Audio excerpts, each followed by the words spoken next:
সবাইকে স্বাগতম জানাচ্ছি। বাংলাদেশের বিভিন্ন দর্শনীয় স্থান নিয়ে আমি যে কন্টেন্ট তৈরি করে থাকি, আজকে আসছি বাংলাদেশ প্রত্নতত্ত্ব অধিদপ্তরের অধীনে যে একটা দর্শনীয় স্থান রয়েছে, তার মধ্যে একটা হলো হলুদ বিহার। আজকের এই কন্টেন্টটা থাকবে হলুদ বিহারকে কেন্দ্র করে। চলুন দেখাই এবং আলোচনা করি হলুদ বিহার নিয়ে।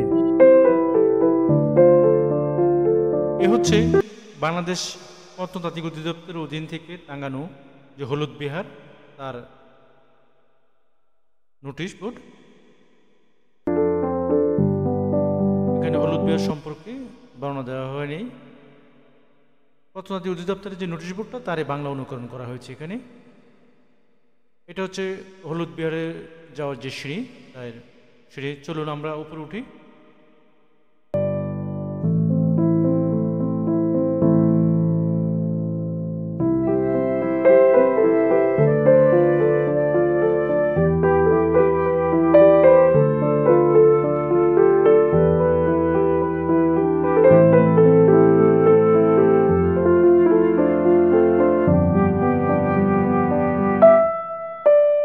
হলুদ বিহার নওগাঁ জেলার বদলগাছি উপজেলায় অবস্থিত বাংলাদেশের অন্যতম একটি প্রত্নতাত্ত্বিক স্থাপনা।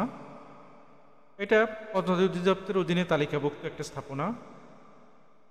উপজেলার বিশালবাড়ি ইউনিয়নের হলুদ বিহার গ্রামে অবস্থিত।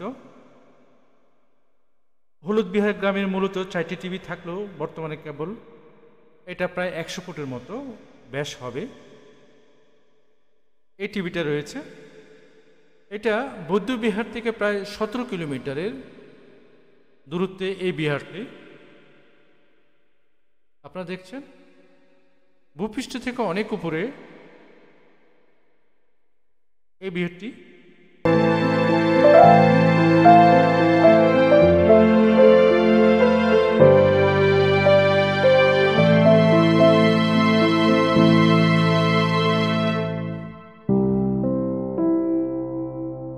হলুদ বিহার গ্রামটি স্থানীয়ভাবে দ্বীপগুঞ্জ নামেও পরিচিত।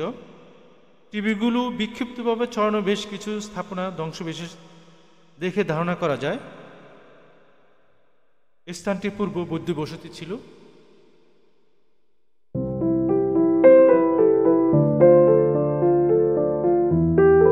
এটা অনেকটা পাহাড়ের টিলার মতো অনেকটা।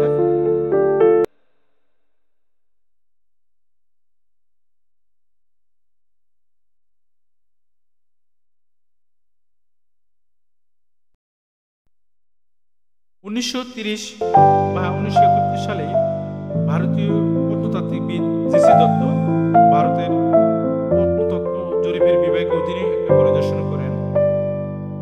1976 সালে বাংলাদেশ প্রত্নতাত্ত্বিক অধিদপ্তরের স্থানটিকে প্রত্নতাত্ত্বিক স্থান হিসেবে নথিভুক্ত করা হয়, তালিকাভুক্ত করেন।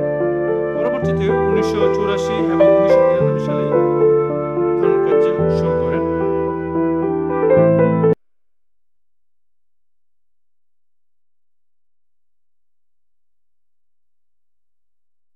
এই স্থানটি